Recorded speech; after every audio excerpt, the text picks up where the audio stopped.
मी literally वेडा झालो. इतके लोक माझ्या अवतीभोवती, गर्दीमध्ये आपण ट्रॅफिक जॅम मध्ये बघतो ना अवतीभोवती, आपल्याला कळत नाही की ही साधी सुधी पांघरुण घेतलेली लोक प्रत्यक्षामध्ये काय विलक्षण लोक असतात. बरोबर. त्यांच्यामध्ये प्रेमाचं प्रचंड विलक्षण रसायन असं रसरसलं असतं की त्यांना जवळ गेल्याशिवाय आपल्याला कळत नाही. आपल्याला द्वेष आणि विकार पसरवायची सवय लागली, पण प्रेमाचे झरे जागोजागी आहेत. आपण म्हणतो ना की कान तयार असावा लागतो. त्या झऱ्यांचं मृदू संगीत ऐकण्याकरता तुमचा कान तयार पाहिजे. या ट्रॅफिकच्या कर्कश आवाजामध्ये कुठून तरी झरा एक झुळझुळतो आहे. तुमचा कान तयार असेल ना, तुम्हाला कळतं. ग्रामपंचायतचा शिपाई मी त्याला सगळीच कामं गावातली, तो बिचारा वैतावून घ्या जायचा. हे काय पोरग सारखंच येतं. आणि बरं माझं वय त्यावेळी असंच 12-13 वर्षाचं, तर हे काय त्रास आहे. कधी कधी तो आंघोळसाठी चाललेली असायची बाहेर आणि मी आपलं माझं पुस्तक बदलायचंय मला. पण ते सुरू झालं आणि तिथं मी बरीच पुस्तकं वाचली. कथा एका महामानवाची हे शिवाजीराव भोसलेंचं पुस्तक जे आहे की ते मला त्यावेळी माझ्या वयाकरता अत्यंत अनाकलनीय होतं, पण तरी मी ते आलं पुस्तक की वाचून काढायचं. अर्थ कळो न कळो वाचत जाणं असं एक माझं डोक्यात होतं. आणि तुला सांगतो, मी शाळा सुटल्यानंतर अक्षरशः उड्या मारत घरी येत होतो. फक्त एकच आनंद होता की कविता लिहायला कुणाचीही परवानगी लागत नाही आणि मी कविता लिहू शकतो. याचा आनंद हा मला काहीतरी वर्ल्ड कप मिळाला आहे अशा पद्धतीचा आनंद मी उड्या मारत चाललो होतो माझं की चलो. आणि मी काहीतरी लिहायला लागलो मग वेडवाकडं रलट. तर मला असं वाटतं की गावाकडची किंवा गाव मातीत राबणारी जी अगदी फाटकी माणसं आहेत, ज्यांनी भले त्या अर्थानं ती साक्षर नसतील, पण त्या सगळ्यांच्या मध्ये ना शब्दाचं प्रत्येकाची ओढ आहे आपली. दादा की जे काही फार शिकलेले नव्हते, त्यांनी कुठली नोकरी केली नाही, असा अल्पशिक्षित माणूस एक कविता आपल्या एवढ्या लहान पुतण्याकडून ऐकत आपल्या आईला समजावून सांगतो. तर हे सगळं शाळेचं तोंड न पाहताही अनेकांच्या आयुष्यामध्ये होत. आणि म्हणून मी एका कवितेत असं लिहून टाकलं की ज्यांच्या वावरात शब्द पिकायचे अशा घरात जन्माला आलो. हे कळत न कळत तुमच्यावर त्या वयामध्ये जे बिंबतं ना की ती स्पर्धा, त्यातलं यश, त्यातला पहिला नंबर हा महत्वाचा नाहीये. मी माणूस म्हणून किती संवेदनशील आहे हे त्याहून जास्त महत्वाचं आहे. की आजही तुम्ही जर गावाकडे कुठेही गेलात तर लोक सांगतात की डॉक्टरच्या बोलणारच नाही आजार बरा होतो. हे जे लोकांचं धारणा आहे ती चुकीची नाहीये, कारण की ती जी मानसिक भावनिक नाळ तुम्ही जोडता त्या माणसाशी, त्याचं विचारून दुःख की तुला नक्की काय होतंय आणि प्रेमानं हातात घेऊन त्याची नाडी तपासताना तिथंच लोकांना खरंच खूप बरं वाटतं. 9वीला असताना एका दैनिकानं छोट्या मुलांच्या करताच कविता स्पर्धा ठेवली होती. मी त्याला मग माझी एक लिहिलेली कविता पाठवून दिली आणि त्या कवितेला चक्क पहिला पुरस्कार मिळाला. मंडळी नमस्कार, मी सुजित काळंगे आणि तुम्ही बघताय पुस्तक नाका.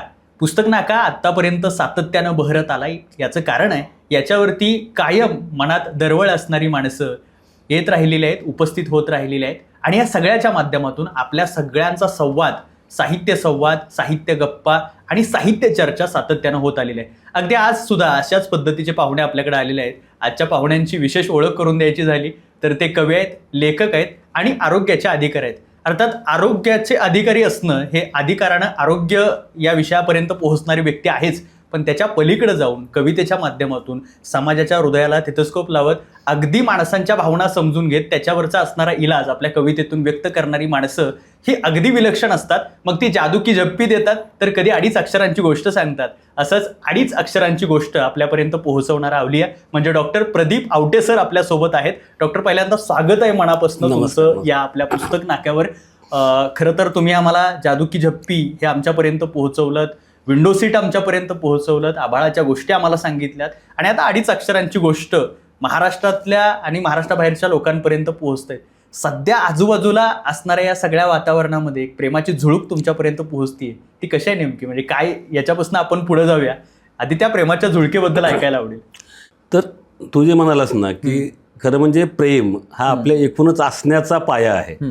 त्याच्यामुळे त्याच्याशिवाय आपण असूच शकत नाही. म्हणजे मी म्हटलं ना की आपलं जे सगळं मानवी जगणं आहे त्याच्यामध्ये तोच तर एक जोडणारा धागा आहे. त्यामुळे त्याबद्दल तर बोलूच, पण मला त्याच्यापूर्वी हे सगळं आपण पुस्तक नाकाच्या निमित्तानं बोलतो आहोत हे मला इथे येण्यापासून आठवत होतं की पुस्तक नाका हे नाव तुला कसं सुचलं असेल ते मला माहीत नाही, पण मला जे जाणवलं त्या नावातून की अगदी लहानपणापासून बघायचो की गावाच्या बाहेर असं एक चेकपोस्ट असायचं. कुठल्याही रस्ते तिथं जायचे तर जाताना प्रत्येक गाडी तिथं अशी चेक व्हायची की बाबा चेकपोस्ट, की गाडीमध्ये काय सामान आहे, काही अवैध गोष्टी तर करत नाही ना ड्रायव्हर किंवा प्रवासी आणि बाकीच्या गोष्टी, हे सगळं चेक व्हायचं आणि मग गाडी पुढे जायची. मला वाटतं की पुस्तक नाका हे असं ठिकाण आहे की तुम्ही जगण्याच्या प्रवासाला निघण्यापूर्वी तुमच्या डोक्यामध्ये काही चुकीचं सामान तर तुम्ही नाही भरलेलं. वा. काही चुकीच्या धारणा तर नाहीत ना, जात धर्म पंथ लिंग याच्या अनुषंगानं इतिहासाबद्दलच्या. नको असलेलं ओझं घेऊन तर नाही चालला ना तुम्ही.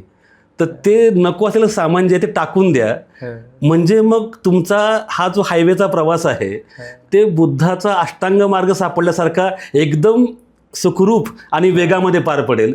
पुस्तक नाका हे ते ठिकाण आहे मला असं वाटतं. आणि तो नाका आपण प्रत्येकाच्या समोर असं लावतोय. तर त्याच्यामुळे मलाही खूप आनंद आहे की अशा एका महत्त्वाच्या पॉडकास्टमध्ये आपण बोलतो आहोत. तर मला माहीत नाही, मी तुला सांगितलं ना की पहिल्यापासून आपल्या मनाची धारणा असेल, पण मला पहिल्यापासून लोकांशी बोलणं, लोकांशी जोडून घेणं, अगदी मी म्हटलं ना की आपल्या सगळ्यांच्यामध्ये आपापली काही वैशिष्ट्ये असतात, काही वेगळेपणही असतं. पण त्या सगळ्या वेगळेपणाला आपलंसं करत एकमेकांच्या सोबत राहणं म्हणजे समहाऊ पांडुरंग सदाशिव साने नावाचा जो मनुष्य आहे तो आयुष्यामध्ये खूप लवकर भेटला. आणि त्याचं एक साधं जे गाणं आहे, खरा तो एकची धर्म जगाला प्रेम अर्पावे, मला असं वाटलं की हे जगण्याचं सगळं इंगित इप्सी त्या माणसानं सांगून टाकलेलं आहे. तेवढं जरी गाणं आपल्याला कळलं, म्हणजे खरं म्हणजे अनेकदा आपण गाणी आपल्याला कळतात किंवा कळत नाही अशातला भाग नाही, शब्दांचे अर्थ आपल्याला कळतातच. आपली अडचण काय असते माहिती आहे ना, की त्या शब्दांचं भाषांतर जगण्यात करणं ही सगळ्यात मोठी गोष्ट असते. म्हणजे जसं मी म्हटलं ना की संत नामदेवांनी ज्ञानेश्वरीबद्दल बोलताना एकदा त्यांनी लिहिलं आहे की नामा मने ग्रंथ श्रेष्ठ ज्ञानदेवी एकतरी ओवी अनुभवावी. आपण ओव्या वाचत जातो, अनुभवत नाही. त्याच्यामुळे मला असं वाटतं की म्हणून मग ते प्रत्येक वेळी कुणीतरी येऊन पुन्हा त्या गोष्टी सांगत जातो, पुन्हा त्याच भाषेत सांगत जातो की प्रेम हाच कसा पायाभूत विषय आहे. सगळ्या गोष्टी मी माझ्यापर्यंत सांगण्याचा प्रयत्न करतो आहे. आणि आजच्या काळात खरं म्हणजे की ज्यावेळी खूप एका अर्थानं दुही आपण बघतो आहोत की माजलेली आहे आणि ज्यांनी जोडायचं ते तोडायच्या गोष्टी करत आहेत, अशा वेळी तर आपण सगळेच एक आहोत हे सांगण्याची खूप मोठी गरज आहे. तू जसं म्हणालास की मी मेडिकल डॉक्टर आहे, तर मी अगदी सरकारी दवाखान्यामध्ये काम करताना सुद्धा म्हणजे अगदी 95-98च्या काळामध्ये आम्ही रक्तदान शिबिरं घ्यायचो गावागावामध्ये. आणि त्या रक्तदान शिबिरासाठी आम्ही पॅम्पलेट छापायचो. तर त्या पत्रकावर आम्ही ठळक अक्षरामध्ये वर छापायचो की महाद्याचं रक्त महमद्याला, रक्त लागतं समद्याला. तर ही साधी गोष्ट जी आहे की शेवटी तुझं माझं रक्त लालच आहे. त्यामुळं त्याच्यामध्ये धर्माचा, जातीचा, पंथाचा कुठला भाग येऊ नये. त्याच्यामध्ये केवळ प्रेमाच्याच पेशी वाहत राहाव्यात. या भावनेनं आजवर जे काही मी केलं किंवा बोललो, लिहिलं, हे सगळं त्याच्या पाठीमागे तीच एक धारणा आहे असं मला वाटतं. क्या बात आहे. हे सगळं जे आहे म्हणजे माणसाच्या मनामध्ये प्रेम फुलवण्याचा प्रयत्न किंवा पहिली गोष्ट म्हणजे स्वतः ते प्रेम उमलणं, ते स्वतःच्या माध्यमातून बहरणं आणि आपल्या अवतीभोवती हे सगळं जग विश्वमय वाटावं किंवा विश्व हे आपलं घर वाटावं यासाठी प्रेम फार महत्त्वाची गोष्ट आहे. तुम्ही लहान मुलांच्या संदर्भानं लिहिताय, सध्या आमच्यापर्यंत ते सगळं पोहोचवत आहे. पण लहानपणी या सगळ्याची सुरुवात म्हणून काय आठवतंय की कुठून सुरुवात झाली आणि वाचनाची ओळख कशी झाली, नेमकी काय त्यातला महत्त्वाचा पॉईंट होता? आपली स्वतःची प्रत्येकाचीच केमिस्ट्री काय असते मला माहीत नाही. म्हणजे आपण लहानपणापासून कोणत्या गोष्टीकडे आकर्षित होऊ आणि आपल्याला काय आवडेल त्या लहानपणामध्ये, त्या आपण काय म्हणूयात की पूर्वग्रह रहित अशी जी दृष्टी असते आपली लहानपणीची, की आपण ती प्रत्येक गोष्ट पहिल्यांदाच पाहत असतो आणि त्याचं कुठलंच दुसरं स्मरण आपल्या मेंदूवर नसतं, दुसरा प्रिंट त्या आपल्या मेंदूवर नसतो. त्यावेळी काय आवडेल मला अजूनही आठवतं की मी सोलापूर जिल्ह्यातल्या एका छोट्याशा खेडेगावामध्ये लहानाचा मोठा झालो की ज्याला आता खरं म्हणजे पुन्हा ते जे प्रश्न असतात ना अनेकदा की पोमलवाडी, पारेवाडी, केतूर ही तीनही नावं माझ्या गावाची आहेत. याचं कारण असं की उजनी धरण जे बांधलं गेलं त्या धरणाच्या पाण्यामध्ये आमच्याकडची बरीच गावं गेली आणि मग सगळं ते पुनर्वसन झालं आणि ती जी झाडाझडती आहे त्या सगळ्यामध्ये मग ती 3 गावं वेगवेगळी पण वसली, पण मग नक्की हे गाव केतूर आहे की पारेवाडी की पोमलवाडी आहे, तर ते सगळी असे मिसळून गेली. तर त्यामुळे त्या 3 गावाच्या ह्याच्यात मला आठवतं की माझं शिक्षण जे आहे हायस्कूलचं ते सुरू झालं 4वी-5वीला तिथं असताना. आणि आमच्या हायस्कूलमध्ये एकलव्य नावाचं एक मासिक यायचं मुलांसाठीचं, नाशिकवरनं प्रकाशित होणार. ही गोष्ट मी सांगतोय जवळपास मला वाटतं की 80ची गोष्ट असावी आणि ते बऱ्यापैकी मोठं असायचं.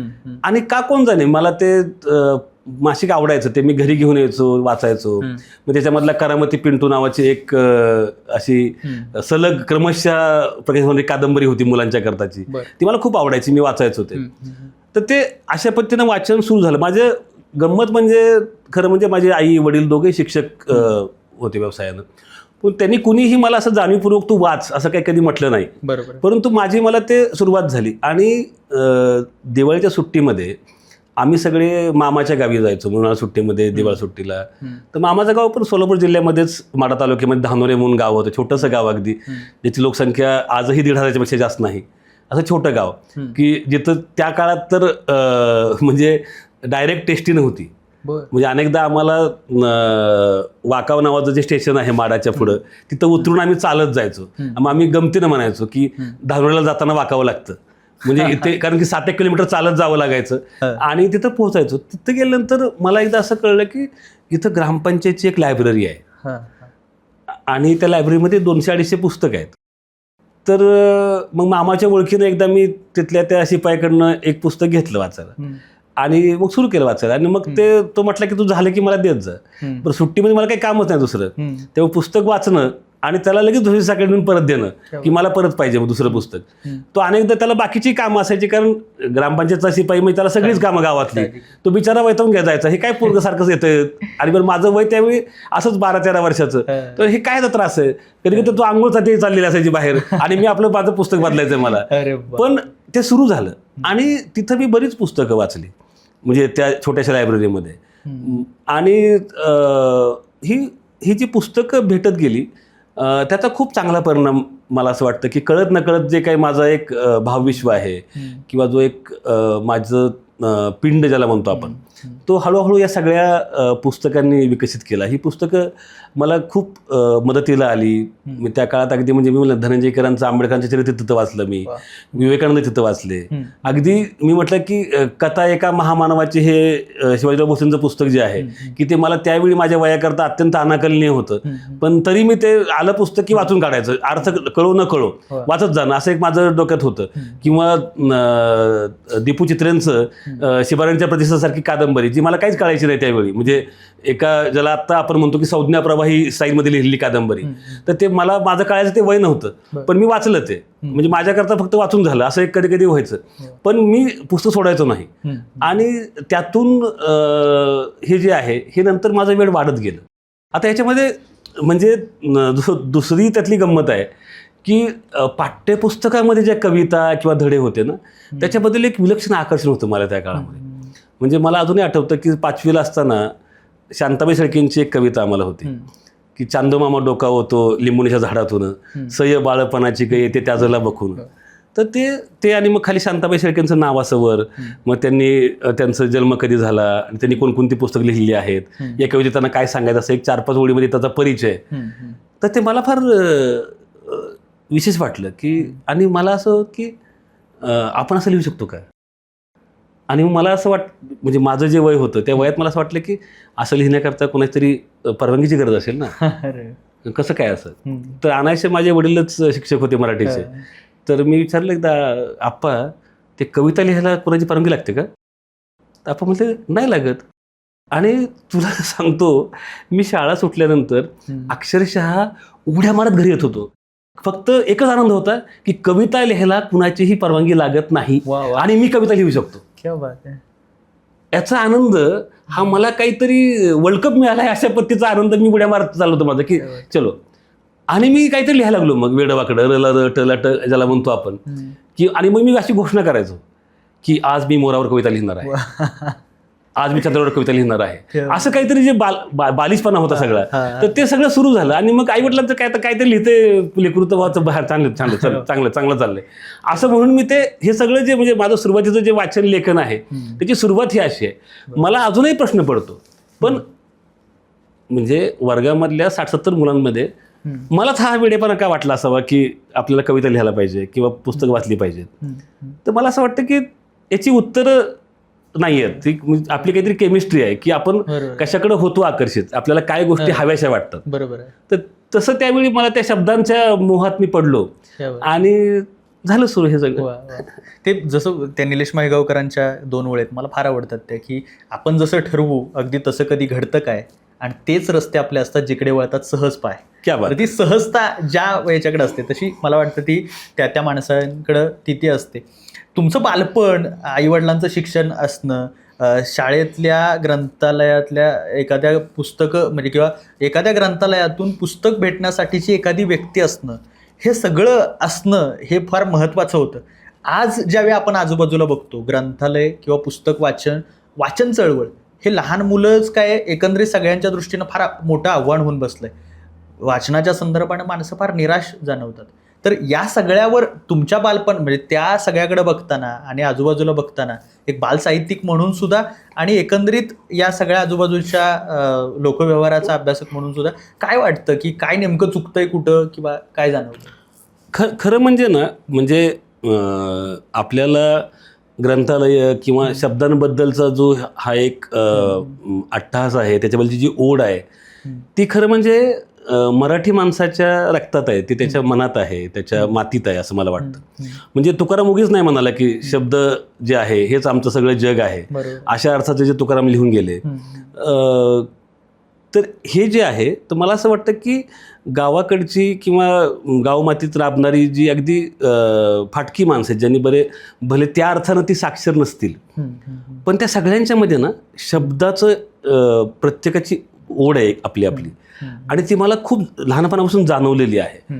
ती आता हरवते का काय याचा विचार आपल्याला करावा लागेल. पण मी जेव्हा बघतो माझ्या बालपणाकडे डोकून, तेव्हा मला असं वाटतं की मी जेव्हा बघतो की मला का वाटलं हे, तर माझ्या घरामध्ये माझे चुलते, माझे आजी आजोबा हे सगळे त्या अर्थानं काही शिक्षित नव्हते फार मोठे. आजी आजोबा तर फार अडाणीच होते आणि चुलते सुद्धा ज्याला आपण म्हणूया की अल्पशिक्षित म्हणावे अशा पद्धतीची सगळी मंडळी होती. पण ही महिन्याची पंढरपूरची वारी करणारी मंडळी, घरामध्ये भजन, म्हणजे माझे आजोबा म्हणजे वडिलांचे वडील हे पूर्णपणे अंगठा बहादर असणारे गृहस्थ होते.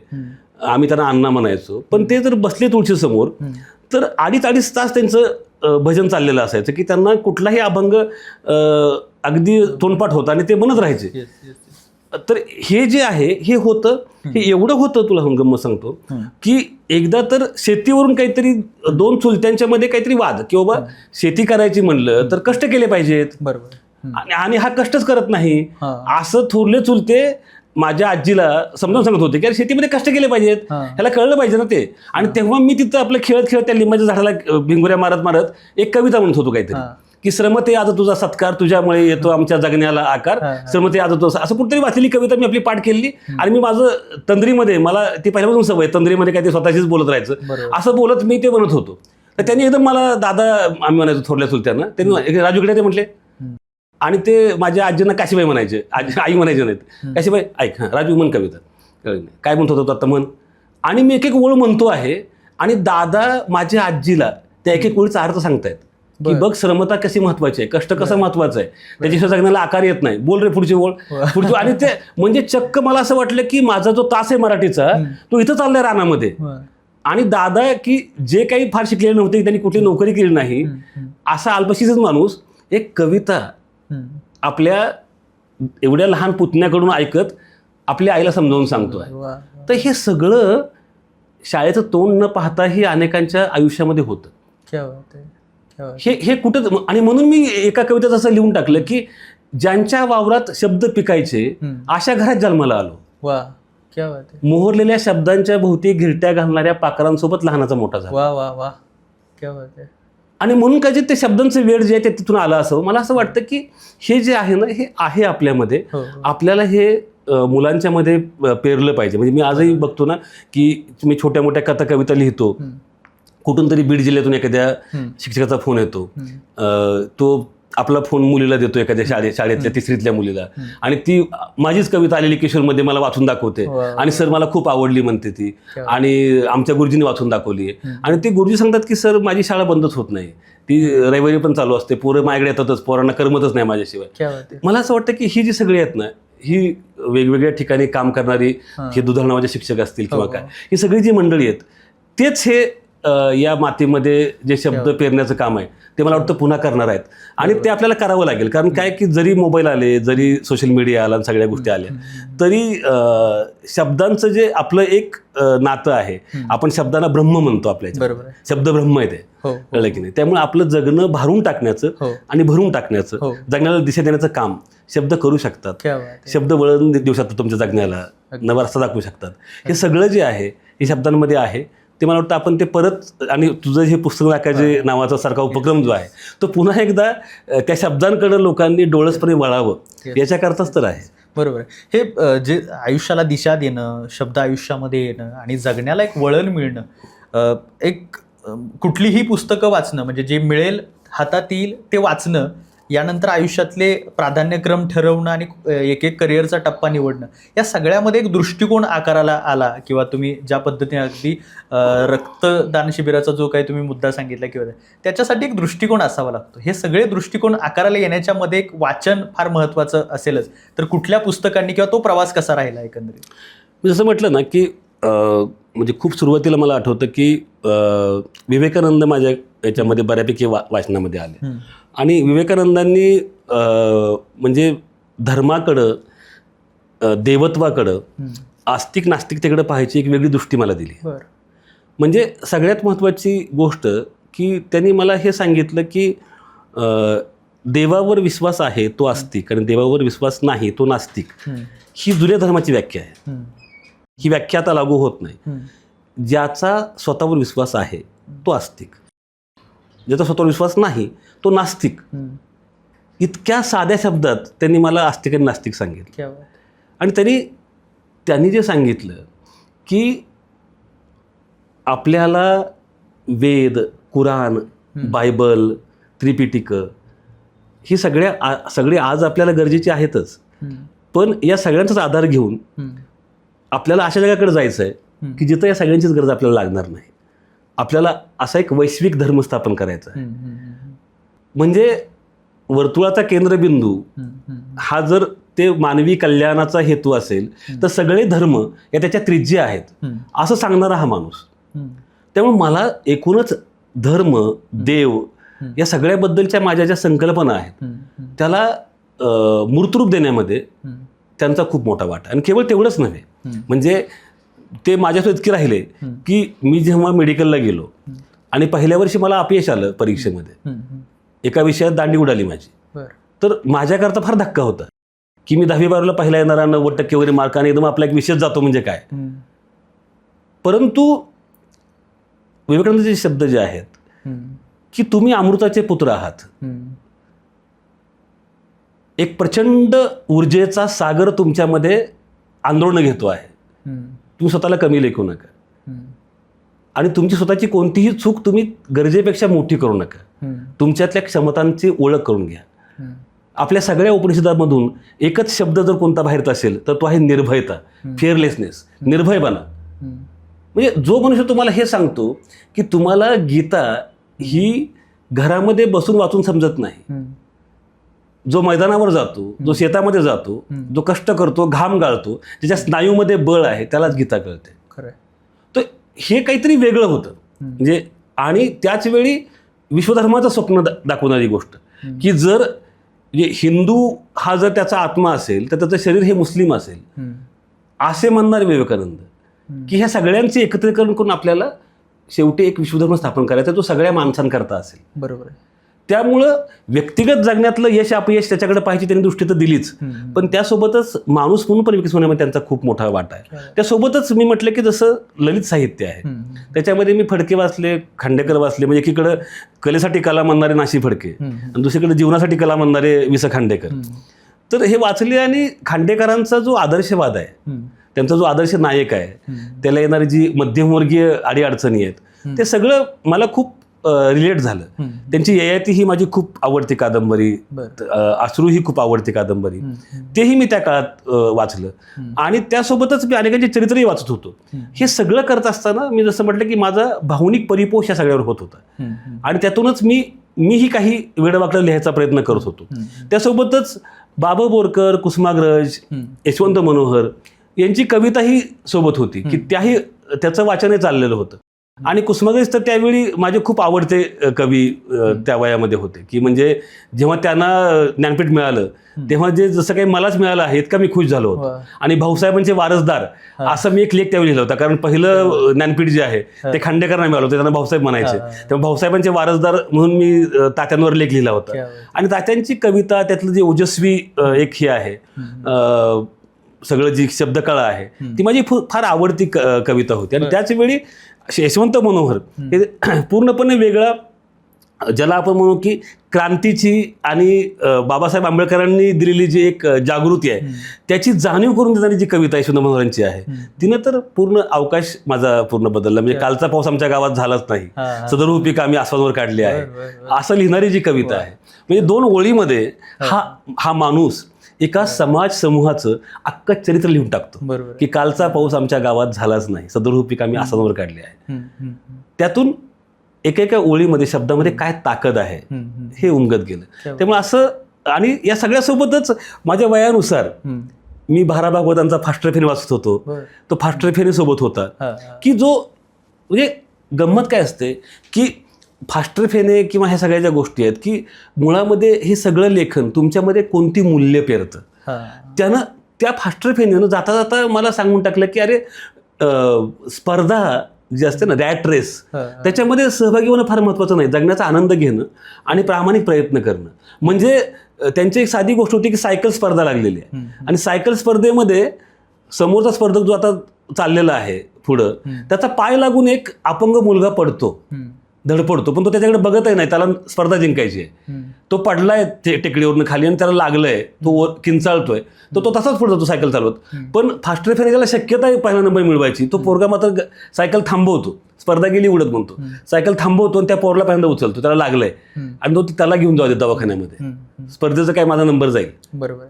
हे जे आहे हे कळत नकळत तुमच्यावर त्या वयामध्ये जे बिंबतं ना की ती स्पर्धा, त्यातलं यश, त्यातला पहिला नंबर हा महत्त्वाचा नाही आहे. मी माणूस म्हणून किती संवेदनशील आहे हे त्याहून जास्त महत्त्वाचं आहे. तिथं स्पर्धा मी तिथं जिंकतो.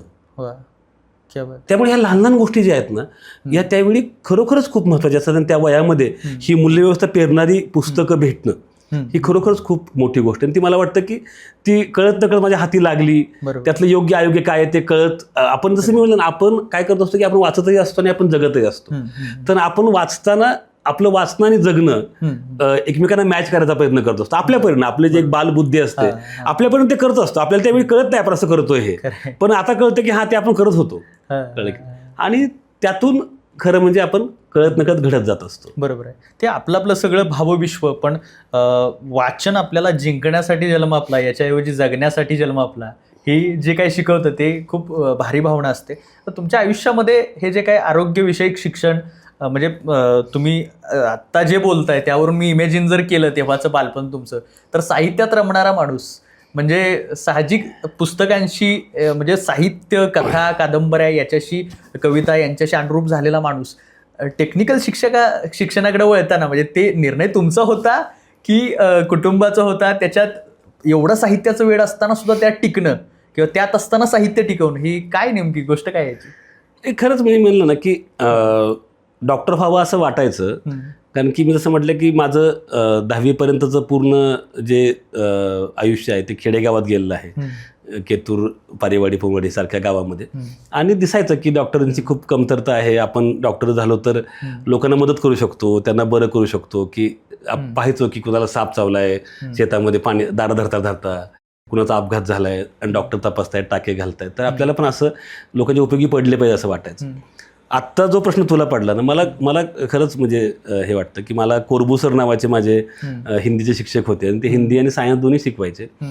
तर कोरबुसर हे माझे पहिले शिक्षक की ज्यांना हा प्रश्न पडला होता. म्हणजे ते मला 9वीला म्हणाले की माझं टोपण नाव राजू, तर मला म्हणाले राजू अरे तू कसं करणार रे, तुझ्या भाषा पण एवढ्या स्ट्रॉंग आहेत, तुला मराठी हिंदी इंग्रजीत पण चांगले मार्क असतात, तू निबंध एवढे चांगले लिहितो आणि सायन्स गणितात पण तुला चांगले मार्क असतात, तर तू कसं काय करणार? म्हणजे माझं जे काही तिढा आहे तो त्यांना 9वीत असतानाच कळला होता.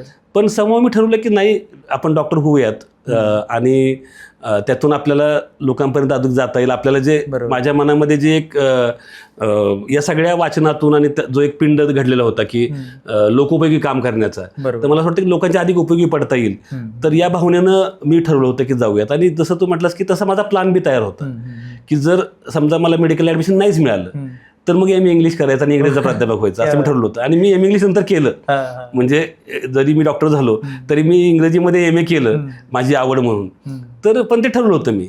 पण मी गेलो, मी जसं म्हटलं ना मगाशी, जसं मी म्हटलं की ज्यांच्या वावरात शब्द पिकायचे अशा घरात जाते, तर मी त्यात पुढे लिहिलं होतं की शब्द पोळतात, शब्दच फुंकर घालतात. शब्द पोळतात, शब्दच फुंकर घालतात, ही समज घेऊन माणसाचा डॉक्टर झालो. वा वा वा, क्या बात आहे. त्यामुळं शब्द हे औषध देखील आहे, ही समज घेऊनच मी तिथं आलो. की म्हणजे मी म्हटलं ना की आजही तुम्ही जर गावाकडे कुठेही गेलात तर लोक सांगतात की डॉक्टरच्या बोलणारच नाही आजार बरा होतो. हे जे लोकांचं धारणा आहे ती चुकीची नाहीये. कारण की ती जी मानसिक भावनिक नाळ तुम्ही जोडता त्या माणसाशी, त्याचं विचारून दुःख की तुला नक्की काय होतंय, आणि प्रेमानं हातात घेऊन त्याची नाडी तपासताना तिथंच लोकांना खरंच खूप बरं वाटतं. पण जेव्हा तुम्ही ते अजिबातच त्या पतीचं ॲफेक्शन, इम्पथी, सिम्पथी दाखवत नाही, तेव्हा तुम्ही खूप मोठे डॉक्टर असूनही, तुमचं ज्ञान त्यातलं कितीही मोठं असलं तरी तुमच्या गोळ्यांनी किंवा यांनी फरक पडायचं जी शक्यता जी आहे ती थोडीशी दुरावते. कारण की लोकांचं श्रद्धा आणि बाकीच्या गोष्टी जास्त असतात. त्यामुळे मला असं वाटतं की ते शब्द त्यामुळे माझ्या सोबत आले डॉक्टर झाल्यानंतरही, आणि ते शब्द उपयोगी पडले मला माझ्या औषधांसोबत. त्या शब्दांचंही औषध आणि वेदनाशामक मलम झालं असं मला कधी कधी वाटतं. क्या बात आहे. मग या सगळ्यात आता माझ्या काही मित्र आहेत, तर त्यांना मी बऱ्याचदा म्हणजे आमचं बोलणं होत असतं, मग ते त्यांचं काहीतरी दुःख सांगत असतात किंवा या सगळ्या गोष्टी होतात. पण अशा सगळ्यामध्ये त्यांना जर मी असं सुचवलं की एखादं पुस्तक वाचा, स्पर्धा परीक्षा करणारे विशेषतः मित्र आहेत ते असं म्हणतात अरे हेच वाचायचं होत नाही, आम्ही ते वेगळं कुठं वाचू. काय नेमकं होत असतं की स्पर्धा परीक्षा असो, इतर हे शिक्षण असो, जे साहित्याची म्हणजे त्याचा आणि साहित्याचा फार म्हणजे जवळपास संबंध येत नाही, पण वाचन न करणं किंवा आयुष्यात वाचन असणं याचं काय महत्त्व आहे नेमकं या सगळ्या प्रोसेसमध्ये? मला काय वाटतं की म्हणजे विशेषतः माहीत नाही, पण 90 नंतर हा बदल आपल्याला जास्त जाणवतो.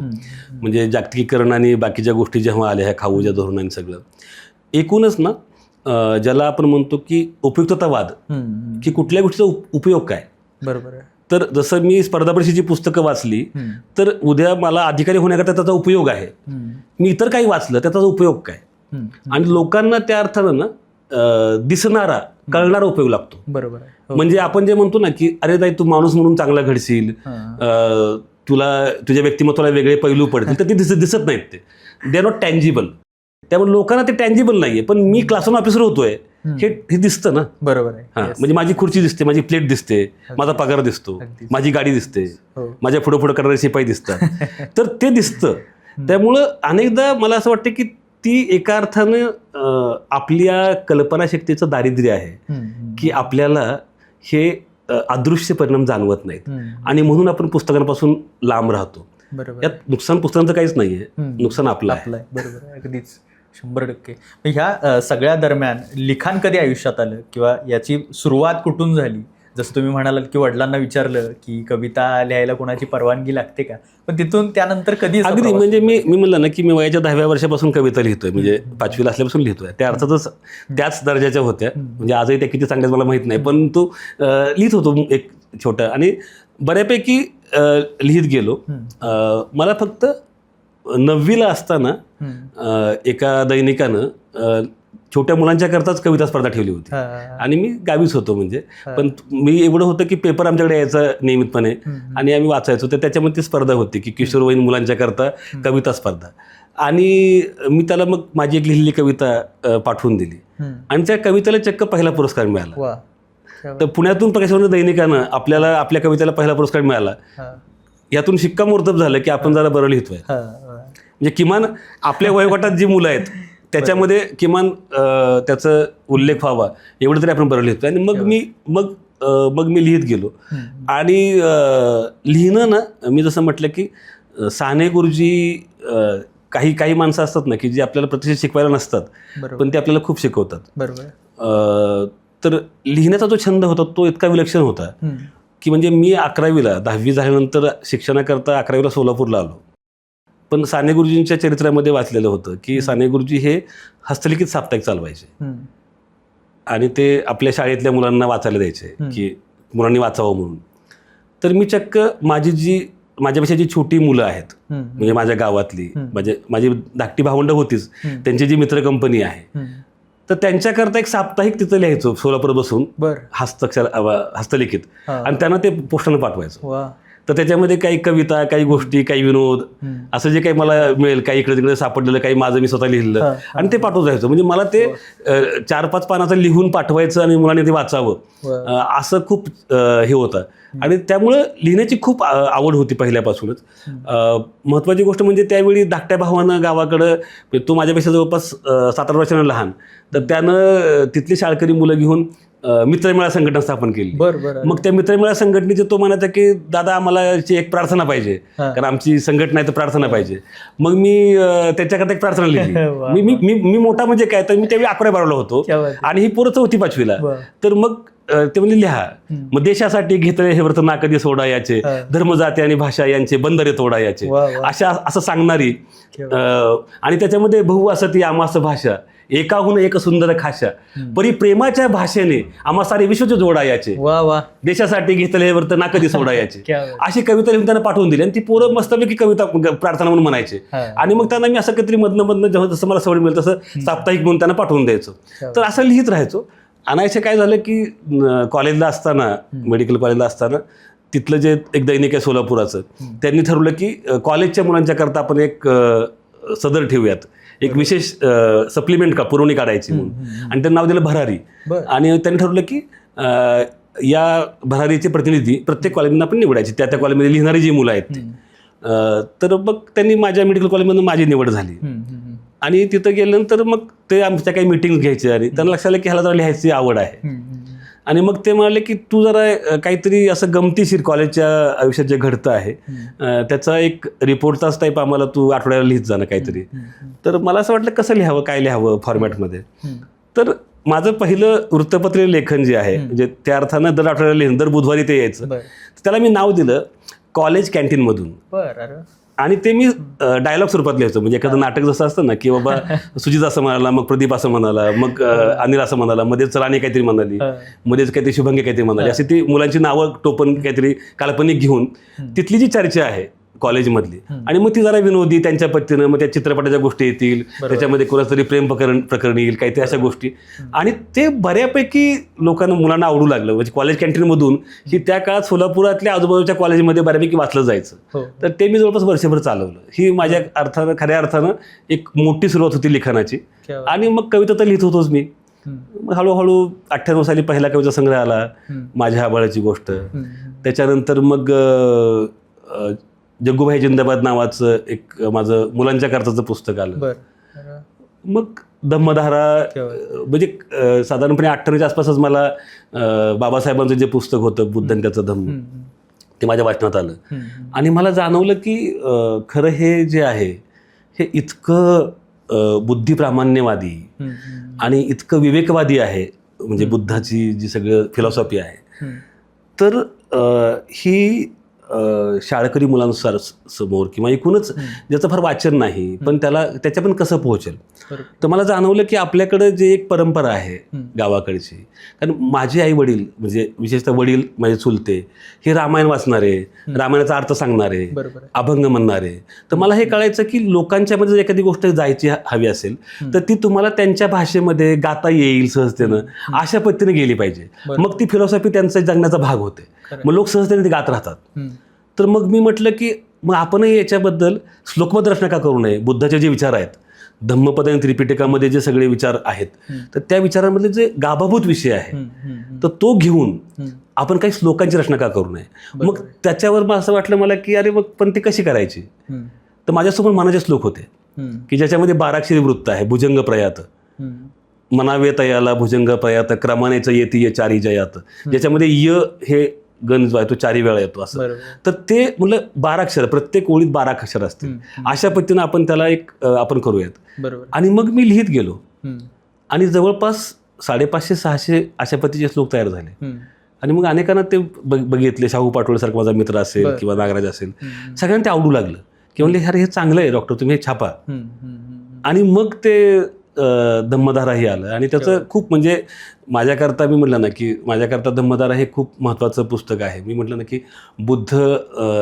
बुद्धावर लिहिणं ही वेगळी गोष्ट आहे, बुद्ध आकळणं वेगळी गोष्ट आहे. पुन्हा तीच गंमत आहे की बुद्ध जगण्यात आणणं फार अवघड आहे, ते जमणं शक्य नाही. पण रावसाहेब कसबे होते पहिल्या आवृत्तीच्या प्रकाशनाला आणि ते म्हणाले की पालीमध्ये जे धम्मपदाला महत्त्व आहे ते मराठीमध्ये धम्मधारला मिळालं पाहिजे, इतकं हे चांगलं पुस्तक आहे. आणि माझ्याकरता रावसाहेब कसबेसारख्या माणसाचं हे वाक्य खूप महत्त्वाचं. म्हणजे मला असं वाटलं की मी त्यांना तेच म्हटलं की मी काही धर्मशास्त्राचा अभ्यासक नाही ना, तत्वज्ञान मला कळतं आणि त्या अर्थानंही मी साहित्याचा सुद्धा तसा पूर्ण वेळ विद्यार्थी नाही, पण मला असं वाटलं की हेच माझी गुणवत्ता आहे. बरोबर की मी जे अडाणीपणाने बुद्धाकडे बघतो आहे ते मी माझ्यासारखंच अडाणी लोकांच्या करता बघतो आहे. बरोबर आहे, अगदीच. तर म्हणून त्यांच्या हातामध्ये मला तो ठेवता येईल का मला, आणि म्हणून मग अंगणात माझ्या धरे धम्मधारा बघ बोधिवृक्ष लागला फुलाया असं म्हणत मी ते लिहित गेलो. आणि मग प्रदीप सांगतो धम्म गौतमाचा मार्गाच्या जाता नाशे होता माझा असं म्हणत अगदी साध्या ह्याच्यामध्ये मी लिहित गेलो. लोकांना ते आवडू लागलं. त्याची एक ऑडिओ सीडी पण आली त्यातल्या काही रचनांची. त्यामुळे मला असं नेहमी वाटतं की ते खूप छोटंसं पण महत्त्वाचं काम मला करता आलं. महत्त्वाची गोष्ट ही की त्या निमित्तानं बुद्धासोबत राहता आलं. आणि मी जसं म्हटलं ना की ओशोनी म्हटलेलं आहे की अनेक महापुरुषांबद्दल असं आपण म्हणतो की ते त्या त्या काळाचे एका अर्थानं प्रोडक्ट असतात आणि तो काळ संपला की अनेकदा त्यांचा रिलिव्हन्स संपतो अनेक महापुरुषांचा, आणि मग त्यांना वर्तमान काळामध्ये ओढून आणावं लागतं की त्यांनी जे केलंय ते. पण गौतम बुद्ध हा असा एक माणूस आहे की तुम्ही आजही रस्त्याच्या बाहेर पडा आणि तुम्हाला कळतं की बुद्ध रस्त्यात उभा आहे. बरोबर, ही इज देअर ओनली. तुमच्या आजच्याही कुठल्याही प्रश्नाकरता बुद्धाकडे उत्तर आहेत. त्यामुळे बुद्ध हा कधीच त्या अर्थानं कालबाह्य होत नाही. बरोबर आहे, तो आजही तुमच्यासोबत आहे. अगदी. त्यामुळं मला असं वाटतं की त्या निमित्तानं काय अशा बुद्ध सोबत आहे, त्यामुळे प्रत्येक चुकताना तो सांगतो अरे की येड्या नुसताच लिहितोयस आणि तो आहे सोबत, ही त्यातली आनंदाची गोष्ट आहे. क्या म्हणजे त्याचं सोबत असणं आणि त्यांना प्रेम फुलवणं. ते बुद्धवचन आहे एक, मला फार आवडतं ते. म्हणजे माझ्या आयुष्यात त्यानं खूप मला मदत केली आहे त्या बुद्धवचनाने, की आयुष्यात 3च गोष्टी फार महत्त्वाच्या असतात. पहिली गोष्ट म्हणजे तुम्ही किती प्रेम केलं, दुसरं म्हणजे तुम्ही किती मृदुतेनं जगलात, आणि तिसरं म्हणजे ज्या गोष्टी तुमच्या कधीच नव्हत्या त्या किती सहजतेनं सोडून दिल्या. क्या बात आहे. यातलं फार महत्त्वाचं आहे ते म्हणजे हे आहे की प्रेमानं वागणं. प्रेमानं नामदेवरायांनी सुद्धा म्हटलं की प्रेम सुख देई, प्रेम सुख देई, प्रेमाविना नाहीसा.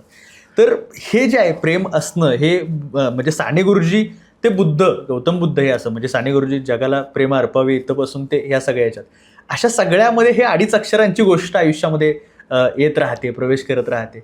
कशी सुरुवात झाली या सगळ्याची? म्हणजे 2.5 अक्षरांची गोष्ट सध्या म्हणजे आम्हाला गुलाबी करते ते, त्याचं कबर पण गुलाबी अलीकडच्या काळात आलेले आहे. पण ते कसं झालं नेमकं सुरुवात? मी म्हणलं ना, तोही एक सुखद अपघात आहे माझ्या आयुष्यातला. म्हणजे खरं म्हणजे एक मल्याळम डॉक्युमेंटरी मी अशी एकदा अगदी पहाटं मला एका माझ्या केरळच्या मित्रानं दिली होती म्हणून पाहत होतो मी. आणि ती एका प्रेमाची गोष्ट होती खरं म्हणजे. कांचनमाला नावाच्या आणि मोहिद्दीन नावाच्या तरुण तरुणीची प्रेमाची गोष्ट होती. आणि ती मी एक 15 मिनिटं डॉक्युमेंटरी पाहिली आणि मी थक्कच झालो. ते त्यांच्यामधला जो एक कनेक्ट आहे, मी म्हटलं काय विलक्षण प्रेम आहे हे, आणि असं खरं करता आलं पाहिजे. मग मला असं वाटलं याच्यावर काहीतरी लिहावं, मला झोपच लागेना.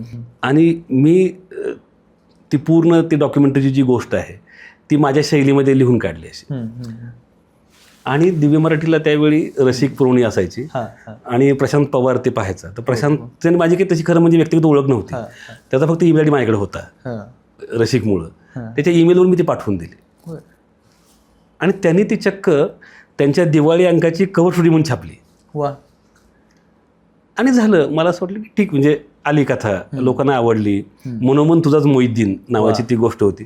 तर ते कथा म्हणजे ती आली आणि म्हटलं झालं, ही साधारण नोव्हेंबरमध्ये दिवाळी होती आणि आली.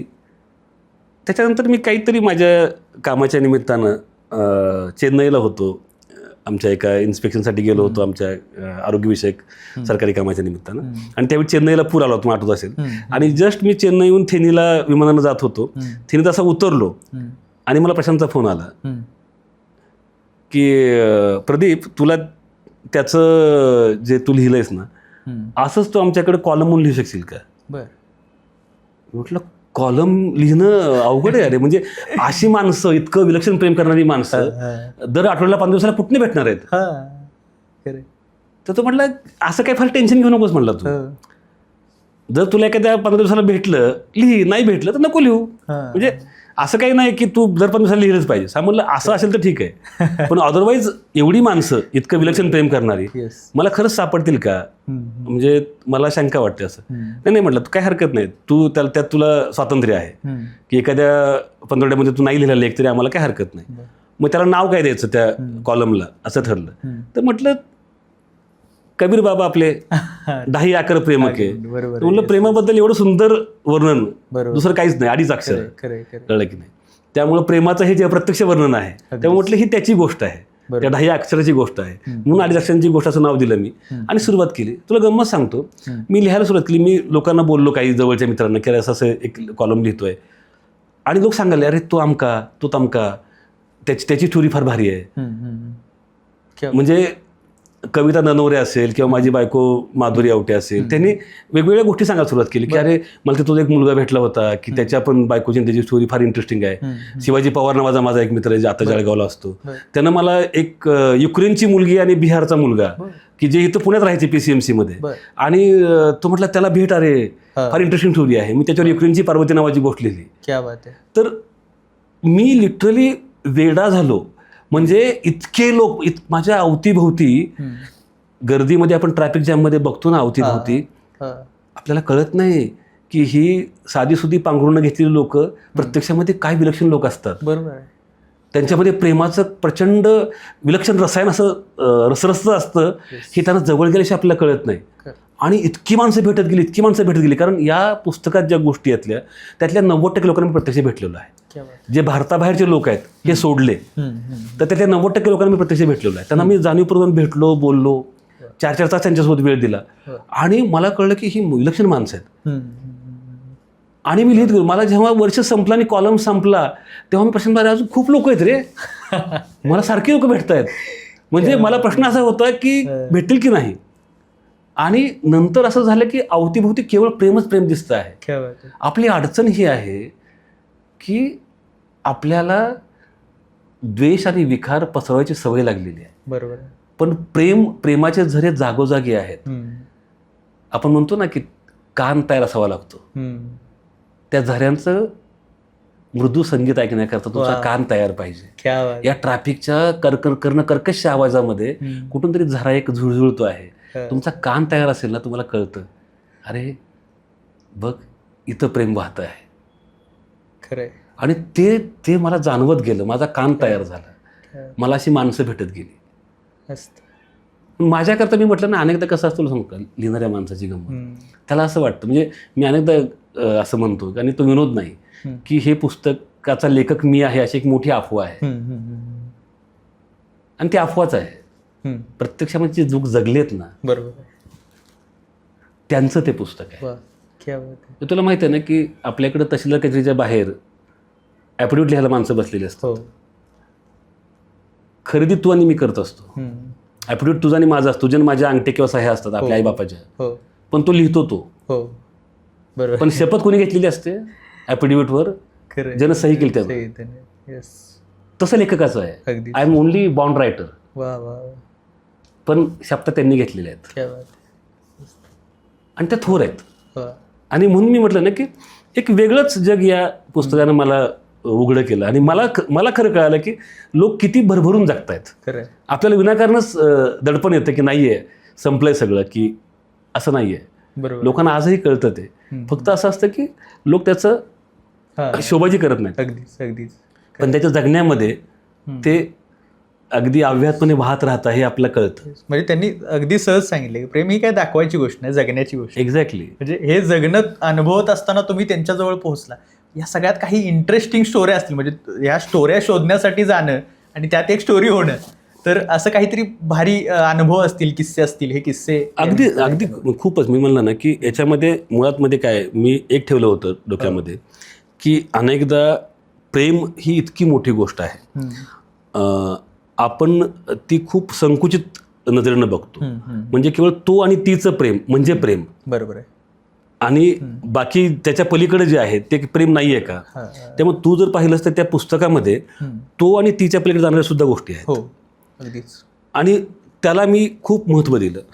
म्हणजे आणि त्यामुळं ह्या गोष्टी लिहिताना वाचताना मला सुद्धा म्हणजे आजही मी जेव्हा वाचतो तेव्हा कुठंतरी डोळ्यामध्ये पाणी तरळतं. जसं मी म्हटलं की ही युक्रेनची पार्वतीची गोष्ट असेल किंवा प्रशांत आणि समीनाची गोष्ट, नाशिक आणि जळगावचं जोडपं आहे. तर या गोष्टी, तर या सगळ्या गोष्टी लिहिताना प्रत्येक वेळी मी स्वतः हळवा झालोय, कळलं की. पण मी जसं म्हटलं ना, याच्यामध्ये एक गोष्ट आहे शेवटची, तिचं नाव आहे आता उजाडेल. ही मोहम्मद आमिर नावाच्या दिल्लीतल्या मुलाची गोष्ट आहे. मी त्या दिल्लीत जाऊन भेटलो. या मुलाला अतिरेकी म्हणून पकडलं पोलिसांनी. तेव्हा त्याचं वय होतं पण 17 वर्ष, 10वीच्या वयाचा मुलगा, आणि 14 वर्ष तुरुंगात त्याला ठेवला. आणि त्याच्या प्रेमात पडलेली त्याची जी मैत्रीण आहे ती त्याच्याच वयाची, बरोबर. ती 14 वर्ष आपल्या आईबापांना काहीही न सांगता, नाही मला आता लग्न नाही करायचं, मला आता लग्न करायचं नाही म्हणून याच्याकरता थांबवून राहिली. जेव्हा की हा आतंकवादी म्हणून त्याला अटक केली, पण तिला माहिती आहे की माझा आमिर असा नाही आहे, त्यानं असं काहीच केलेलं नाही आहे. त्याचं पूर्ण जग संपलेलं आहे. 14 वर्ष घालणं तुम्ही आयुष्यातली, आणि ती सुद्धा ज्याला आपण म्हणतो की खऱ्या अर्थानं घडवणारी वर्ष, जे तुमची करिअर आणि बाकीच्या गोष्टी. 17व्या वर्षानंतरची तो म्हणजे 17व्या वर्षी त्याला अटक होते आणि तो बाहेर पडतो तेव्हा त्याचं वय 32 असतं. बरोबर. म्हणजे त्याचं पूर्ण करिअर आणि सगळं जगणं जे आहे संपलेलं आहे. तो मुलगा बाहेर येतो आणि तरीही तो सांगतो की हा देश खूप सुंदर आहे, या देशाच्या लोकशाहीवर माझा विश्वास आहे, इथे लोक खूप सुंदर आहेत. तो म्हणतो की असं नाही आहे की मी आत होतो म्हणजे मी केवळ मुसलमान म्हणून आत होतो. गरिबांचीच एकूण अवस्था ही आहे की गरिबांचा आवाज ऐकला जात नाही. तर जे कोणी आहेत ते गरीब आहेत, त्यामुळे त्यांचा आवाज ऐकला जात नाही. पण ठीक आहे ना, आपण आपल्यात जे दोष आहेत, त्रुटी आहेत, त्या दूर करूयात आपण, कळलं की नाही. क्या बात आहे, मस्त. आपल्या मुलीचं नाव तो हिंदू ठेवतो. त्याला म्हटलं अरे तुमने अपने बेटे का नाम ऐसा कैसे रखा है. तो बोला सर ये नाम न हिंदू है न इस्लामी है, ये इंसानी है. वाह वाह, क्या बात है, क्या बात है. आणि असा माणूस 14 वर्ष तुरुंगामध्ये असतो. आपल्याला जरा जरी अन्याय झाला तर किती राग येतो आपल्यावर. खरं. आयुष्याची 14 वर्ष तुरुंगात घातलेला हा पोरगा जो आहे त्याच्याशी बोलताना मी निव्वळ रडत होतो. म्हणजे त्याच्या बायकोनं माझ्याकरता जेवायला केलं, तिथं मी गेलो होतो दिल्लीमध्ये, आम्ही बसून जेवलो, त्याची छोटी मुलगी आणि सगळ्या गप्पा मारत. आणि मी म्हटलं की किती प्रचंड विश्वास आहे माणुसकीवरचा, एकमेकांवरचा, व्यवस्थेवरचा. बरोबर आहे. आणि याच्यामध्ये काय आहे, याच्यामध्ये फक्त एकच गोष्ट आहे की प्रेम. बरोबर आहे. किंवा त्या इंदोरच्या समंदर सिंगची जी गोष्ट आहे की हा मुलगा त्या राणी मारियाचा खून करतो आणि त्या राणी मारियाचे आईवडील त्याला माफ करतात तुरुंगामध्ये येऊन. त्यानं त्यांची मुलगी मारलेली आहे. म्हणजे कुसुमाग्रजांची जी कविता आहे की प्रेम कोणावरही करावं, हे म्हणणं सोपं आहे, हे लिहिणं सोपं आहे, जगणं किती अवघड आहे. आणि त्या पोराला कळतच नाही त्या समंदर सिंगला, अरे हे काय वेडेपण आहे म्हणतो हा, हे कसे काय मला माफ करू शकतात. त्यांनी माफ केलं या भावनेनंच तो वेडा होतो आणि पूर्ण बदलतो. इतका बदलतो की जिला मारलं तिची समाधी तो आपल्या शेतामध्ये उभी करतो. आणि आजही प्रत्येक सुगीला आपलं पहिलं पीक जे आहे ते तिच्या समाधीवर वाहतो आणि तिला बहीण म्हणून आजही आपली मोठी बहीण म्हणून मानतो तो. क्या बात आहे. माणसं बदलतात. क्या बात आहे. एका निरपराध बाईवर भर बसमध्ये 1 नव्हे 2 नव्हे 56 चाकूचे वार करणारा समंदर सिंग माणूस होतो. ही ताकद आजही प्रेमामध्ये आहे. ही घटना कुठली 300-400 वर्षापूर्वीची नाही आहे, ही काल परवा इंदोरमध्ये घडलेली गोष्ट आहे. क्या बात आहे. तितक्या आतून तुम्हाला माणसाला जोडता आलं पाहिजे, त्याच्यावर प्रेम करता आलं पाहिजे, त्याला माफ करता आलं पाहिजे. या सगळ्या गोष्टी आहेत. ते जे कबीर म्हणतो ना की प्रेम की गली आती सांकरी ज्यामे 2 ना समाय, त्या 2 बसत नाहीत. तितकं अरुंद बोळ आहे प्रेमाचा की त्या 2 माणसं मावत नाहीत. तुला आणि मला एकच व्हावं लागतं, तेव्हा आपण त्यातनं जाऊ शकतो. खरं एवढं छोटं आहे ते. खरं. हा जो तू आणि मीचा द्वैत जे आहे, द्वैत संपतं ना, तेव्हा ते प्रेम तयार होतं. क्या बात आहे. ते कबीरानं वाट दाखवली आहे.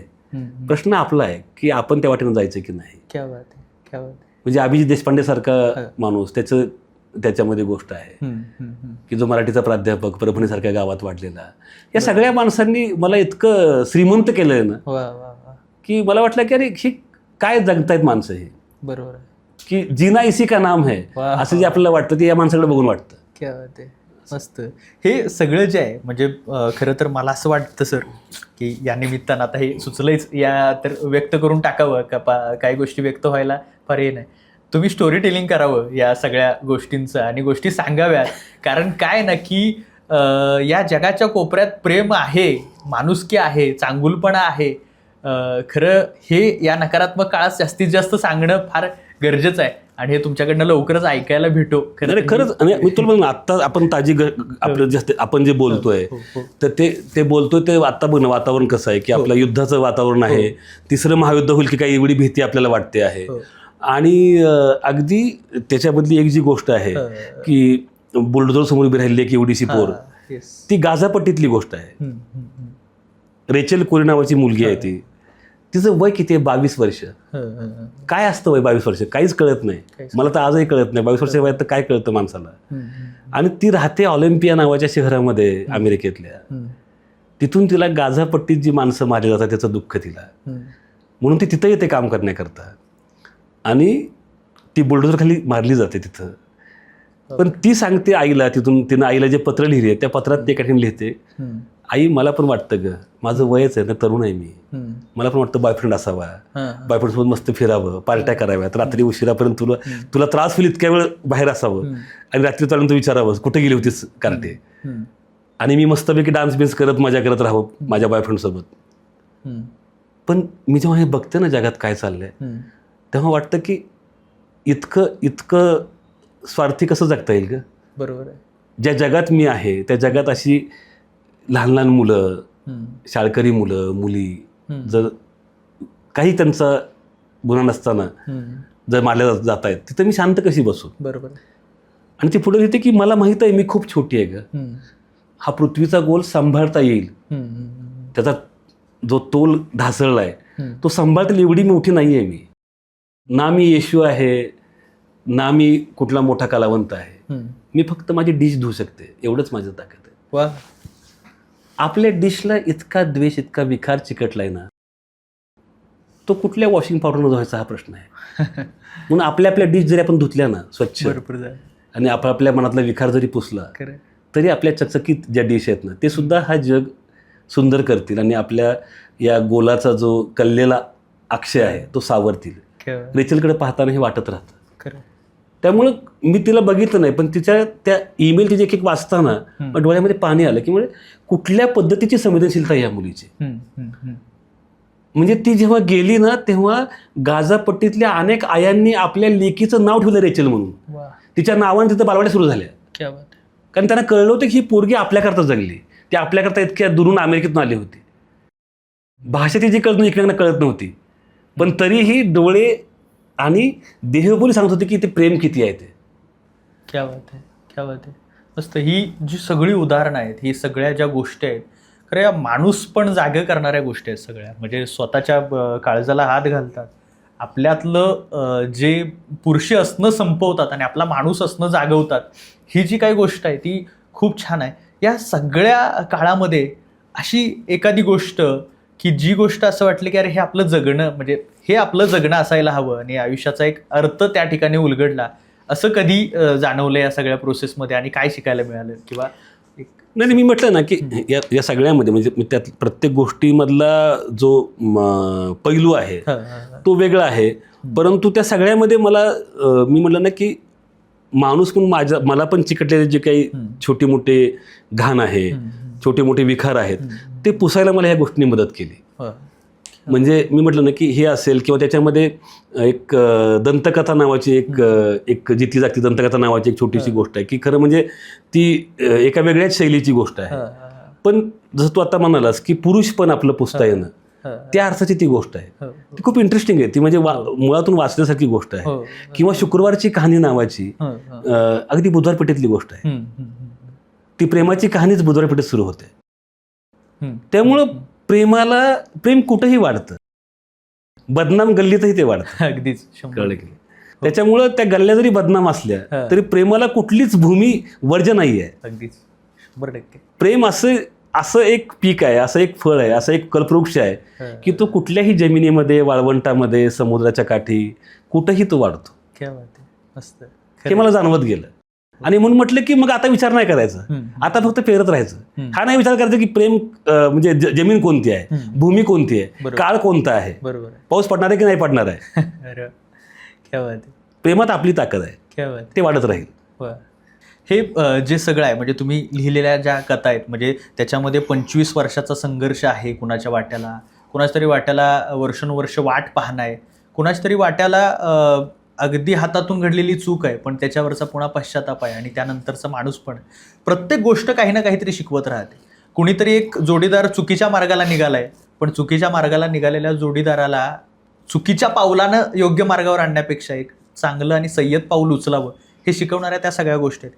हे सगळं होतंय आणि तुम्ही एक म्हणजे थोडक्यात डॉक्टर असणं, हे समाजाचा कवी म्हणून, लेखक म्हणून डॉक्टर असणं आणि आम्हा युवकांच्या भावविश्वातल्या ज्या काही गोष्टी आहेत मग त्याच्यामध्ये अलीकडं वाढलेले जे काही अगदी गुन्हेगारीचं प्रमाण असो किंवा पुण्यातली जी घटना घडली की स्पर्धा परीक्षेच्या विद्यार्थ्यानं एखाद्या मुलीवर हल्ला करण्याचा प्रयत्न करणं, या सगळ्या गोष्टी असो, तर याच्यात कुठं या स्टोऱ्या मिसिंग वाटतात किंवा काय नेमकी परिस्थिती आहे ज्याच्यामुळे हे सगळं घडतंय किंवा काय होतं? मला नेहमी असं वाटतं ना की एक तर काय आहे की आपल्याला एक आपण हे विसरतो की प्रेम ती शक्ती आणि ऊर्जा आहे की जी तुमच्या आयुष्यातली प्रत्येक भिंत ओलांडण्याची ताकद तुम्हाला देतं. म्हणजे आपण जातीच्या, धर्माच्या, पंथाच्या, अगदी आपल्या सौंदर्याच्या कल्पना, आपले युनिव्हर्सिटीची जी कल्पना, या सगळ्या ज्या आहेत ना, सगळ्या भिंती आहेत. त्या भिंतींना उल्लंघून पुढे जायची ताकद जे ते प्रेम निर्माण करतं. आपली अडचण काय होते माहिती आहे ना, आपण प्रेम कमी करतो, आपण मालकी जास्त दाखवतो. तू माझा आहेस किंवा माझी आहेस, तुझ्यावर माझा मालकी हक्क आहे. आणि मग आपण एकमेकांचं आयुष्य नियंत्रित करायचा प्रयत्न करतो, कंट्रोल करायचा प्रयत्न करतो. आणि मग हो तुमको जो पसंद वही बात करेंगे, तुम दिन को अगर रात कहोगे तो रात कहेंगे. अरे हे जे आहे ना की तुला जे पसंत आहे तेच मी करायचं आहे, असं नाही आहे ना. ते दोन वेगवेगळ्या व्यक्ती आहेत.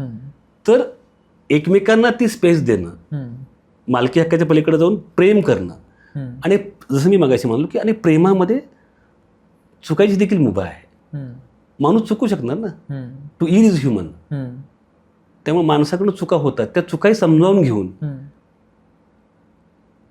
समजावून सांगण्याचा प्रयत्न करणं, एकमेकांना योग्य रस्त्यावर आणण्याचा प्रयत्न करणं, हे त्यात अपेक्षित आहे. बरोबर आहे. पण आपण त्या ह्याच्यामध्ये गुंततो, त्या मालकीच्या भावनेमध्ये अधिक गुंततो. आणि त्याच्यामुळं मग काय होतं की आपलं जे पाहतो या सगळ्यामध्ये की त्या ज्या गोष्टी आहेत ना, या गोष्टी घडत राहतात. आणि अनेकदा मी म्हटलं ना की एक गोष्ट असते की काही वेळा रस्ते वेगळे होतात. ते वेगळं होणं सुद्धा आपल्याला तितक्याच सहजतेनं, की जर समोरची व्यक्ती सांगते आहे की नाही आता आपल्याला इथून पुढे आपल्याला सोबत चालणं शक्य नाही आपल्याला, तर काही प्रयत्नानंतर ते मान्य करणं आणि त्या व्यक्तीला आपलं जगणं जगू देणं, हा सुद्धा त्यातला महत्त्वाचा भाग आहे. आणि हे केवळ बॉयफ्रेंड गर्लफ्रेंडचाच भाग नाही, अगदी घरातल्या पालकांनाही असं वाटतं की माझी मुलगी माझ्या मनासारखी वागली पाहिजे. जर ती मनाच्या विरुद्ध वागली तर आपण पाहिलेलं आहे की वडिलांनीच मुलीचा खून केला, का तर ती वेगळ्या जातीतल्या लग्न करते. म्हणजे ती माझी मुलगी आहे म्हणजे ॲज इफ की ते असं काहीतरी यंत्र आहे की मी जे म्हणेल ते तिने ऐकलं पाहिजे. बरोबर. किंवा भाऊ म्हणणारा मनुष्य जो आहे तो आपल्या बहिणीचं ऑनर किलिंग आणि बहिणीच्या नवऱ्याचं ऑनर किलिंग करतो. ह्या ज्या गोष्टी आहेत, तर तुम्ही इतरांचं आयुष्य कंट्रोल करायचा का प्रयत्न करता आहात? बरोबर आहे. कळलं की. त्यामुळं तुम्हाला एखादी व्यक्ती जी आपल्या मनासारखं वागत नाही आहे तिच्यावरही प्रेम करता आलं पाहिजे. जी माझ्या मनासारखं वागते त्याच्यावर प्रेम कुणीही करेल ना. बरोबर आहे. नॉट सो स्ट्रेंज की तू सगळं माझं ऐकतोयस तर तू मला आवडणारच आहेस ना, पण तू माझ्या मनासारखं ऐकत नाही आहेस. पण तरीही जर माझं खरं प्रेम असेल, तुझ्याबद्दल आत्मीयता असेल तर हरकत नाही. म्हणजे काही गोष्टीत आपले मतभेद आहेत, पण आय स्टील लव्ह यू. वा वा, क्या बात आहे. हे का करता येत नाही आपल्याला ते करता येत नाही, आणि म्हणून हे सगळे जे गोंधळ आहेत ना ते त्यातून निर्माण होतात. बरोबर आहे. याच्यावर स्वतःवरती प्रेम नसणं ही एक भानगड असू शकते का? की अगदीच. किंवा मी म्हटलं ना की प्रेम, मी म्हटलं ना की याला खरं तर ज्या पद्धतीच्या गोष्टी घडतात त्याला प्रेम तरी म्हणता येईल का? आपल्याला असं वाटतं नेहमी की ज्या व्यक्तीला आपण प्रेम करतो ती सुखात असावी, सुखात राहावी ती व्यक्ती, तिला कुठलाही त्रास होऊ नये, तिची स्वप्न पूर्ण व्हावीत. आपण बर्थडेला किंवा याला शुभेच्छा काय देतो? ह्याच देतो ना. हो, अगदीच. मग अशा व्यक्तीच्या जीवावर उठण्या इतपत आपण क्रूर कशी काय होऊ शकतो? केवळ तू आता माझी असणार नाहीस किंवा तू आता माझं ऐकत नाहीस म्हणून? म्हणजे प्रेम तुमचं तिच्यावर असतं की स्वतःवर असतं? म्हणजे विवेकानंदांची एक गोष्ट आहे की एक प्रियकर प्रियशीला भेटायला गेला आणि त्यानं दरवाजा वाजवला, तर आतून आवाज आला, कोण आहे? तो म्हटलं मी. हा म्हटलं मी आहे. दरवाजा उघडायला तयार नाही. परत दरवाजा वाजवला, कोण आहे? मी आहे. दरवाजा उघडला नाही. जोपर्यंत बाहेर उभा असलेला मी आहे ना तोपर्यंत दरवाजा उघडला जात नाही. तो मी आणि तुझा भेद जेव्हा मिटतो दरवाजा तेव्हा उघडला जातो. वा. आपलं मी पणच संपत नाही. म्हणून तर विंदा म्हणतात ना की मीच्या वेलांटीचा फास म्हणतात. ही वेलांटी नाही, हा फास आहे. तुमचा मी कधी विरघळेल? प्रेम हे ते द्रावण आहे. प्रेम हे ते द्रावण आहे ज्यात तुम्ही टाकला मी तर तो विरघळू शकतो. खरं. पण ते द्रावणच मिसिंग आहे आपल्याकडं. तर ती वेलांटी आणि तो मी पण कसं विरघळेल? बरोबर आहे, अगदीच. हे नामदेवरायांची ही जी आहे की भक्ती प्रेमा विना ज्ञान नको देवा, हे जी गोष्ट आहे की हे अहंकाराचा वारा न लागो राजसा असं जे काय असतं, तर ते अहंकार किंवा मी तू पण गेले वाया, हे जे सगळी भावना आहे ही सगळी मिसळल्यानं होते, भावंड भावना आल्यानं होते. आणि ही भावंड भावना मला खरं तर या सगळ्यातनं तुमच्याकडनं ऐकायला मिळाली, ही फार आनंदाची गोष्ट वाटत राहते. मला हे या निमित्तानं असं विचारायचं आहे की तुमच्या मते एकंदरीत एवढ्या अनुभवांनंतर 2.5 अक्षरांच्या गोष्टी जगत असताना या सगळ्यात प्रेमातलं जिंकणं आणि प्रेमातलं हारणं काय आहे? म्हणजे प्रेमातलं हारणं आणि प्रेमातलं जिंकणं याच्यामध्ये काय तुम्हाला काय जाणवतं? मला असं वाटतं की प्रेमात जिंकणं काय आहे, तर मला असं वाटतं की आपण जेव्हा प्रेम नावाची गोष्ट मला स्पर्श करते तेव्हा मी कालच्यापेक्षा आज आणि आजच्यापेक्षा उद्या अधिक वेगळा असतो. माझं अधिकाधिक माणूस होत जाणं, माझं माणूस पण निखारत जाणं हे प्रेमातलं जिंकणं आहे. आणि जर ते होत नसेल तर तो प्रेमाचा पराभव आहे. खरं आहे, बरोबर आहे, अगदीच अगदीच. आता या सगळ्यामध्ये म्हणजे आत्तापर्यंतचा हा साहित्य प्रवास राहिलेला आहे, आता हे सगळं पोहोचतंय. या पलीकडे सध्या दिल्लीमध्ये तुम्ही कार्यरत आहात, तेही एक जग आहे, साहित्याचं एक वेगळं जग आहे, या सगळ्या गोष्टी आहेत. आता पुढं काय विचार आहे नेमका, म्हणजे साहित्याच्या अनुषंगानं असो किंवा एकंदरीत या सगळ्या विचारांच्या, प्रेम या सगळ्या वलयाच्या अनुषंगानं पुढचं काय पाऊल असणार? खरं म्हणजे मी बऱ्यापैकी पहिल्यापासूनच मुलांकरता पण लिहितो आहे. तर मुलांसाठीच्या काही कथा आणि काही कवितांच्या वर काम चालू आहे. आणि दुसरी महत्त्वाची गोष्ट म्हणजे मला एकूणच आजच्या काळाच्या अनुषंगानुसार असं वाटतं की आपण ज्याला म्हणतो ना कॅच देम यंग, की हा एकूणच जो माहोल आहे त्याच्यामध्ये पुन्हा एकदा ते जे एक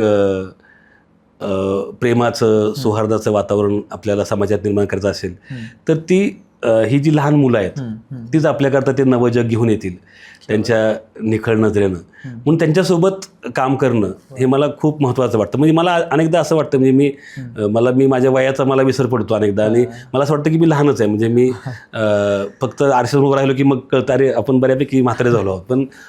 पण ते जे बालपण आहे त्यामुळे ते या मुलांसोबत काम करत राहणं हा एक मला महत्त्वाचा मुद्दा वाटतो. आणि आरोग्याच्या अनुषंगानुसार काम करताना मला असं वाटतं की मी अजूनही वेगवेगळ्या पद्धतीनं आरोग्य क्षेत्रामध्ये काम करतोच आहे.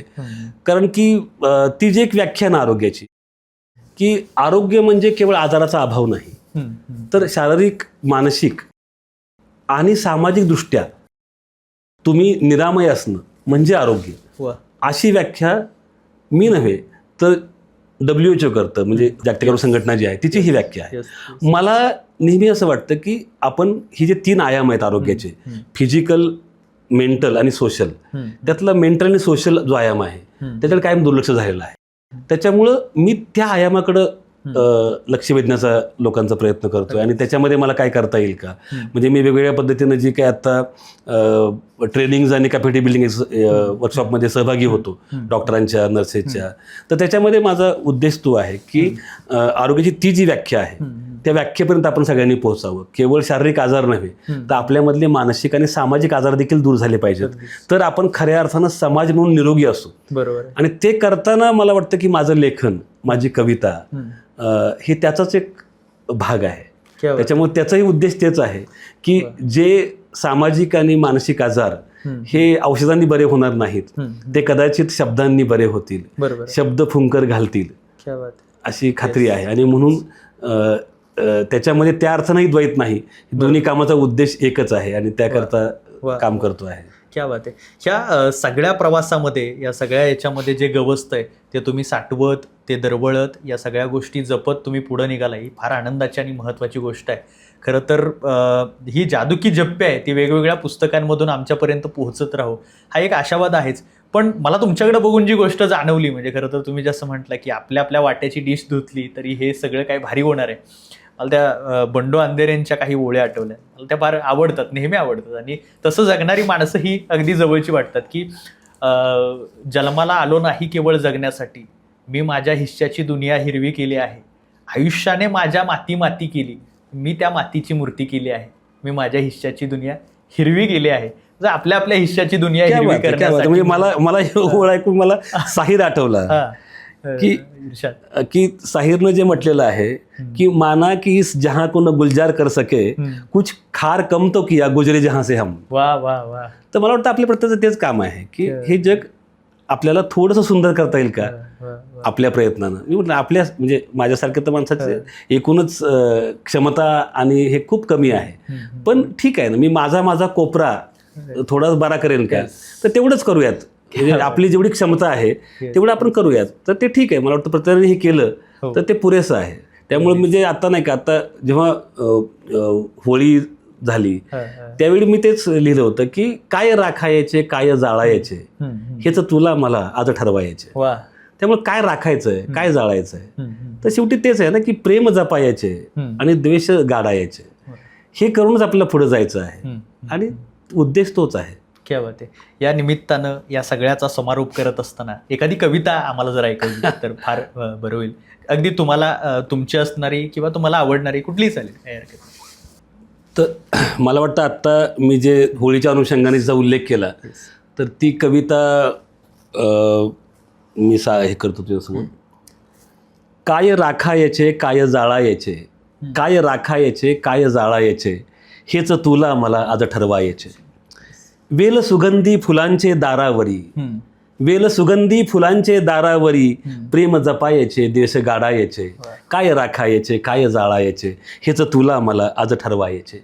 केर किती साचला अंगणात बघ, केर किती साचला अंगणात बघ, ढीग मत्सराचे आज झाडायचे, काय राखायचे काय जाळायचे, हेच तुला मला आज ठरवायचे.